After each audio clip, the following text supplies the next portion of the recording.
නොවැම්බර් මාසේ ලග්න පලාඵල පිළිබඳව ඔබ උනන්දුවෙන් බලාගෙන ඉන්නවා ඇති. ඒ පිළිබඳව තමයි මම අද ඔබව දැනුවත් කරන්නේ.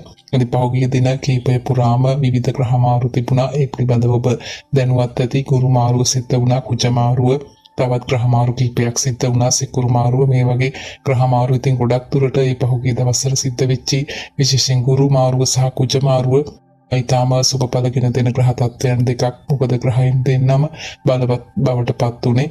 ඊළඟට සිකුරු නීච භවයේ ඉඳලා දෙවෙනි දැන් පස්සේ තුලා රාශියට ගෝචර වෙලා බලවත් වෙනවා. ඉතින් මේ ග්‍රහ මාරු 1 නොවැම්බර් මාසයේ ඊටාම යහපත් සුබඵලගෙන දෙන මාසයක් විදිහට තමයි හඳුන්වන්න පුළුවන්. මොකද ගුරු සිකුරු කුජ කියන ග්‍රහයන් බලවත්ව ගමන් කරන්නේ ඊටාම සුබඵල ගෙන දෙන ග්‍රහ තත්ත්වයන්. ඔබ කැමති ඇති ඔබේ ග්‍රහ තත්ත්වය කොහොමද කියලා දැනගන්න. මාසය ආරම්භ වෙනකොට ගුරු ග්‍රහය ඔබගේ 4 වෙනිට ගෝචර වුණේ උච්ච බලයෙන් යුක්තව ගුරු හංස කියන යෝගයේ යෙදලා තියෙනවා ඔබට. ඒ වගේම කේතු 5 වෙන්නේ ගෝචර වෙලා ඉන්නේ. ඒ වගේම සිකුරු 6 වෙන්නේ 7 වෙනිට ගෝචර වෙනවා දෙවෙනි දැන් පස්සේ. ඊළඟට රවි ඉන්නේ 7 වෙන්නේ. ඊළඟට කුජ ඔබගේ ලග්නාධිපති 8 වෙන්නේ බලවත්ව ඉන්නේ. 27 වෙනිදා සිද්ධ වෙන කුජ මාරුවෙන් තමයි මේ විදිහට බලවත් වෙන්නේ. ඊළඟට බුධ ගමන් කරන්නේ 8 වෙන්නේ. ඊළඟට රාහු 11 වෙන්නේ, ශනි 12 වෙන්නේ. ඉතින් ওই විදිහට තමයි මාසය ආරම්භ වෙනකොට ග්‍රහ තත්ත්වය තියෙන්නේ.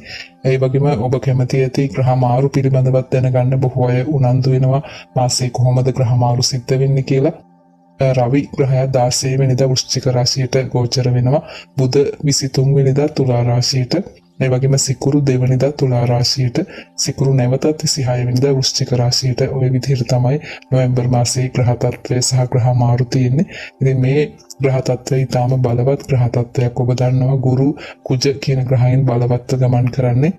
නොවැම්බර් මාසය ගැන කතා කරනකොට ඊටාම හොඳ ග්‍රහ තත්ත්වයක් තියෙන මාසයක් විදිහට කතා කරන්න පුළුවන්. මොකද ගුරු කුජ කියන ග්‍රහයන් බලවත් වෙලා ඉන්නවා. වගේම සිකුරු ග්‍රහයත් දෙවෙනි දැන් පස්සේ තුලා රාශියේ ගෝචර වෙන්නේ මාළවී යෝගයේ සහිතව. ඉතින් ඒක ඊටාම යහපත් තත්ත්වයක්. කාලයකට පස්සේ උදා වෙන ඔබ හිතන්න ඇති විදිහට නොවැම්බර් මාසයේ ඔබේ බලාපොරොත්තු ඉටු කරගන්න, ඒ වගේම හිතේ සැනසෙල්ල වර්ධනය කරගන්න හැකි මාසයක් වෙනවා නොවැම්බර් මාසයේ. 2025 අවසාන කාලයට ඔබ එළඹිලා ඉන්නේ. නොවැම්බර් මාසය කියන්නේ 11 වෙනි මාසය. තව මාසයයි තියෙන්නේ 12 වෙනි මාසයෙන් පස්සේ 2026 උදා වෙන්න. ඉතින් මේ මාස දෙකත් ඔබ බලාගෙන ඉන්නවා ඇති ඔබේ බලාපොරොත්තු ඉටු කරගන්න, ඔබට සැනසෙලිදායක වටපිටාවක් සකස් කරගන්න.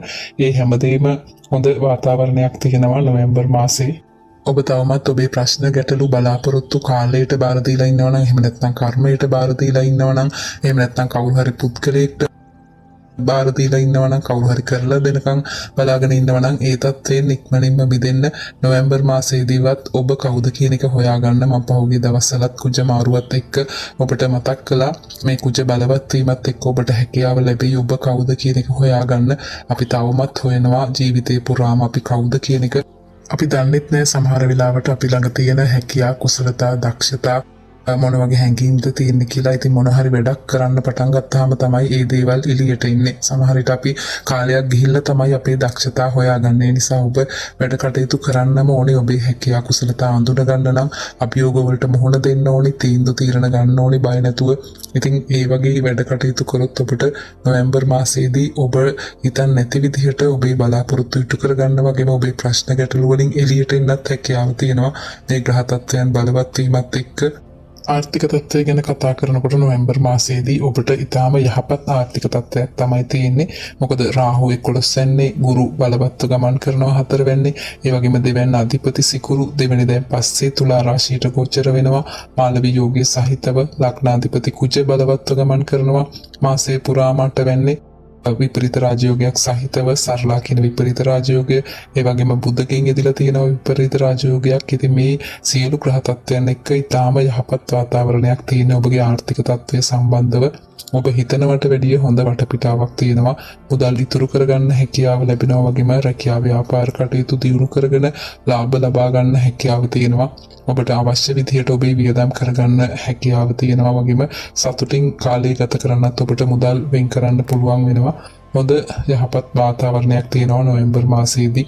ජයග්‍රාහී මාසයක් විදිහට හඳුන්වන්න පුළුවන්. රැකියා ව්‍යාපාර කටයුතු ගැන කතා කරනකොට ශනි 12 වෙනි ගමන් කරන්නේ ඔබගේ 10 වෙනි අධිපති. මේ ගුරු බලවත් වීම, කුජ බලවත් වීම සහ අනිකුත් ග්‍රහයන්ගේ ග්‍රහ තත්ත්වයන් එක්ක රැකියා ව්‍යාපාර කටයුතු සම්බන්ධවත් හොඳ වාතාවරණයක් තමයි උදා වෙන්නේ. මොකද 4 වෙනි ගමන් කරන ගුරු ඔබගේ 10 වෙනි දකිනවා. ඉතින් ඊටාම හොඳ යහපත් මාසයක්. ඔබගේ රැකියා ව්‍යාපාර කටයුතු දියුණු කරගන්න, සාර්ථක විදිහට වැඩ කටයුතු කරගන්න, අභියෝග වලට මුහුණ දෙන්න හොඳ මාසයක් නොවැම්බර් මාසය කියන්නේ. ඔබ බලන්න, වැඩ කටයුතු කරන්න, උත්සාහවන්ත වෙන්න, අභියෝග වලට මුහුණ දෙන්න, හොඳ තීන්දුව తీරන ගන්න, රැකියා ව්‍යාපාර ස්ථානය තුල බය නැතුව වැඩ කරන්න අනිවාර්යෙන්ම ඔබට සාර්ථක වෙන්න හැකියාව තියෙනවා. මොකද ඔබගේ ලග්නාධිපති බලවත්ව ගමන් කරන්නේ මේ මාසය පුරාම. ඊටාම යහපත් ග්‍රහ තත්ත්වයක් තියෙන්නේ. ගුරු 4 වෙනි ඉඳලා 8 වෙනි ගමන් කරන කුජ දකිනවා. ඒ නිසා ඔබට පෙර පින් බලය සමගින් ඔබේ වැඩ කටයුතු කරගන්න සාර්ථකත්වයට පත් වෙන්න හැකියාව තියෙනවා. උත්සාහ කරන්න සියලු වැඩ කටයුතු සාර්ථක වෙන මාසයක් රැකියා ව්‍යාපාර කටයුතු සම්බන්ධවත්. ඊළඟට නිවාස දේපල ඉඩකඩම් ආදී සම්බන්ධව කතා කරනකොට 4 වෙනිට තමයි ගෝචර වුණේ ගුරු ග්‍රහය. උච්ච බලයෙන් යුක්තව ගුරුහංස යෝගයේ සහිතව ඔබ සමහර විට ගුරු මහදසා අතුරු දසා විදසා ගත කරන කෙනෙක් නම් ඊටාම යහපත් වෙනවා මේ ගුරු බලවත් වීම. ඉතින් දේපල සම්බන්ධ කටයුතු වලිනුත් ඒ වගේ දේපල මිලදී ගැනීම, විකිණීම්, අලුත් වැඩි කිරීම මේ වගේ හැම දෙයකින්ම ඔබට සාර්ථකත්වයට පත් වෙන්න හැකියාව තියෙනවා. ඔබ අනිවාර්යෙන්ම උත්සාහ කරලා බලන්න. සමහර විට නිවසක් මිලදී ගන්න, විකුණන්න, එහෙම නැත්නම් ඉඩමක් මිලදී ගන්න විකුණන්න, යාන වාහන මිලදී ගන්න විකුණන්න, මේ වගේ විවිධ බලාපොරොත්තු ඇති. මේ හැම බලාපොරොත්තුවක්ම ඉටු කරගන්න ඉතාම පහසුවෙන් හැකියාව තියෙනවා. හොඳ ගැනුම් කරුවන්, විකුණුම් කරුවන් ලැබෙනවා. වගේම ඔබට අවශ්‍ය මිල මුදල් ආදී ලැබෙනවා. දේපල මිලදී ගැනීම සඳහා විශේෂයෙන්ම නඩුහබ නීතිමය ගැටලු ආදී තිබුණා නම්, සතුරු කරදර තිබුණා නම් ඒ හැම තත්ත්වයක්ම නැති වෙලා ඉතාම හොඳ වාතාවරණයක් ඇති වෙන්නේ දේපල සම්බන්ධ කටයුතු වලට. විශේෂයෙන් ගුරු, සිකුරු, කුජ කියන ග්‍රහයන් බලවත්ව ගමන් කරන මේ මාසයේ ඔබට දේපල සම්බන්ධ කටයුතු වලට ඊටාම හොඳ කාලයක් විදිහට හඳුන්වලා දෙන්න පුළුවන්. ඔබ හිතන්නේ නැති විදිහට ඔබේ මේ දේපල සම්බන්ධ බලාපොරොත්තු ඉටු වෙයි. නිවසක් තනමින් ඉන්නවා නම් ඒ නිවසේ වැඩ කටයුතු ඉවර කරගන්න හැකියාව ලැබේ. යාන වාහන මිලදී ගන්න, අලංකාර යාන වාහන ආදී මිලදී ගන්න හැකියාව තියෙනවා. මේ වගේ හැම දේපල සම්බන්ධ කටයුතු වලටම වාසනාවන්ත මාසයක්. දෙමව්පියන්ගෙන් හෝ පරම්පරාවෙන් දේපල ආදී ලැබීම් තියෙනවා. නිල නිවාස වගේ දේවල් ලැබීමට වාසනාව තියෙනවා. ඔබ උත්සාහ කරලා බලන්න එවැනි කටයුතු වලට. ඊටාම යහපත් මාසයක් නොවැම්බර් මාසය කියන්නේ. ඔබේ ගෘහ ජීවිතය, විවාහ ජීවිතය පිළිබඳව කතා කරනකොට 7 වෙනි අධිපති සිකුරු මේ මාසේ 6 වෙනි, 7 වෙනි, 8 වෙනි කියන රාශිවල ගමන් කරන්නේ. විශේෂයෙන් දෙවැනිදාන් පස්සේ 26 වෙනිදා දක්වා තුලා රාශියේ මාලවී යෝගයේ සහිතව ගමන් කරන්නේ. ඒ නිසා ගෘහ ජීවිතය සම්බන්ධව ඉතාම හොඳ යහපත් තත්ත්වයක් තියෙන්නේ. මේ වෙනකොට රවි 7 වෙනි ගමන් කරන්නේ නීචව. ඉතින් නීච භංග යෝගයක් යෙදෙනවා මේ තුලා රාශියට සිකුරු ගමන් කිරීමත් එක්ක. ගෘහ ජීවිතයේ ඉතාම උසස් තත්ත්වයට දියුණුවට පත් වෙන්න හැකියාව ලැබෙනවා. වගේම අමු සැමියන් අතර, දරුවන් අතර ආදරය වර්ධනය වෙන කාලයක්. විශේෂයෙන් ඔබ විවාහ වෙන්න බලාපොරොත්තු ඉන්න කෙනෙක් නම් ඔබට හොඳ විවාහ යෝජනා ලැබෙන්නත් වාසනාව තියෙනවා. ප්‍රේම සම්බන්ධතා පවත්වන අයට දෙමව්පියන්ගේ ආශිර්වාදය ලබා ගන්න හැකියාව තියෙනවා. දරුවන්ගේ වැඩ කටයුතු සාර්ථක කරගෙන ගෘහ ජීවිතය වෙනදාට වඩා සැනසෙල්ලෙන් ගත කරන්න හැකියාව ලැබෙනවා. අධ්‍යාපන කටයුතු ආදී පිළිබඳව කතා කරනකොට මේ කාලය තුල කේතු 5 වෙනි ගමන් කරන්නේ. 5 වෙනි අධිපති රවි 7 වෙනි සහ 8 වෙනි ගමන් කරන්නේ. ඉතින් ඔබට ටිකක් අධ්‍යාපන කටයුතු සම්බන්ධව මහන්සි වෙන්න වෙනවා. මාසයේ මැද භාගින් පස්සේ රවි 8 වෙනිට ගෝචර වීමත් එක්ක ඔබ වැඩ කටයුතු කල් දාන්න එපා. ඒ වෙලාවට නිසි වෙලාවට කරන්න ඕනේ. නමුත් ගුරු බලවත් වීමත් එක්ක ඔබට අධ්‍යාපන කටයුතු සම්බන්ධව හොඳ පසුබිමක් තියෙනවා. කුජ සහ බුධ කියන ග්‍රහයන් කෙනුත් ඔබට ටිකක් තියෙනවා. ඔබ වැඩ කටයුතු ගැන උනන්දු වෙයි. තරඟ විභාග ආදී ජයග්‍රහණය ලබා ගන්න හැකියාව තියෙනවා. වැඩ කල් දමන්නේ නැතුව නිසි වෙලාවට කරගන්න එක ඉතාම වැදගත් වෙනවා අධ්‍යාපන කටයුතු සම්බන්ධව. මේෂ ලග්නහිමියන්ගේ පොදු ග්‍රහ තත්ත්වය, පොදු පලාපල මේ විදිහට තමයි තියෙන්නේ. ඉතින් ඔබට තේරෙනවා ඇති ඉතාම හොඳ යහපත් වාතාවරණයක් තියෙන්නේ නොවැම්බර් මාසයේ මේ තියෙන ග්‍රහ තත්ත්වයත් එක්ක. ඔබට හිතෙන්න පුළුවන් ඒත් අපිට ගැටලු තියෙනවානේ, ප්‍රශ්න තියෙනවානේ, බලාපොරොත්තු ඉටු වෙන්නේ නැහැ කියලා. සමහර අය මම දැකලා තියෙනවා කමෙන්ට්ස් දාලා තියෙනවා. තවමත් අපිට ප්‍රශ්න ගැටලු තියෙනවා කියලා අපර තත්ත්වයන් වල ඉන්නවා. සමහරු මේ වෙනකොටත් ඔබට යම්කිසි අපර තත්ත්වයක් උදා වෙලා තියෙන්නේ. නමුත් ඒ ගැන හිතන්න එපා. හැම වෙලාවෙම සුබවාදීව ධනාත්මකව හිතන්න. ඉතින් ඔබ කරන විදිහ අනුව තමයි වැඩ කටයුතු සාර්ථක වෙන්නේ. ඔබ අසුබවාදීව බැලුවොත් වැඩක් සාර්ථක වෙන්නේම නැහැ.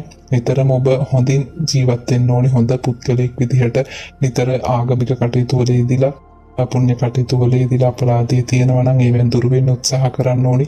ඒ වගේම ඔබ නිතරම යම්කිසි කෙනෙකුට වැරදි පටවන්නේ නැතුව ඔබ වැඩ කටයුතු කරන්න.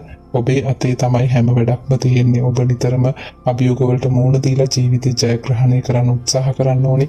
මේ විදිහට මාසින් මාසෙ ගෙවිලා යනවා. දැන් 2025 වර්ෂයේ මාස 10ක්ම ගෙවිලා මේ 11 වෙනි මාසේ උදා වෙන්නේ. ඉතින් තවත් මාස දෙකකින් පස්සේ 2026 උදා වෙනවා දෙසැම්බර් මාසයෙන් පස්සේ.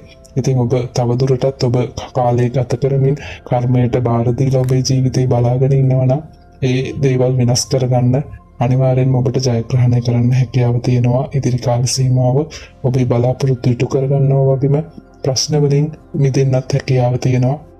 ඔබ කොටු වෙලා ඉන්න රාමුවෙන් මිදිලා අලුත් විදිහට හිතන්න ජීවිතය ගැන. ප්‍රශ්න ගැටලු රාශියක් ඇති හැම කෙනෙකුටම ප්‍රශ්න ගැටලු තියෙනවා, බාධා තියෙනවා, ආර්ථික ගැටලු මේ වගේ ඒවා කාටත් පොදු දේවල්. ඉතින් ඔබ නිතරම තනි පුද්ගලෙක් විදිහට හිතලා ඔබව හොයාගන්න උත්සාහ කරන්න. විවිධ ක්‍රමවලට ජීවිතේ දිනන්න අත්හදා බලන්න. එක සැරයක් දෙසරයක් වරදින්න පුළුවන්. 100 සැරයක් හරි හිතලා කටයුතු කරන්න. අනිවාර්යෙන්ම කොයි විදිහකට හරි ඔබට සාර්ථකත්වයට පත් වෙන්න හැකියාව තියෙනවා. ඔබේ බලාපොරොත්තු ඉටු කරගන්න වගේම ඔබේ ප්‍රශ්න ගැටලු වලින් මිදෙන්න ඔබට යහපතක්ම වේවා. ජයග්‍රහණයම ලැබේවා.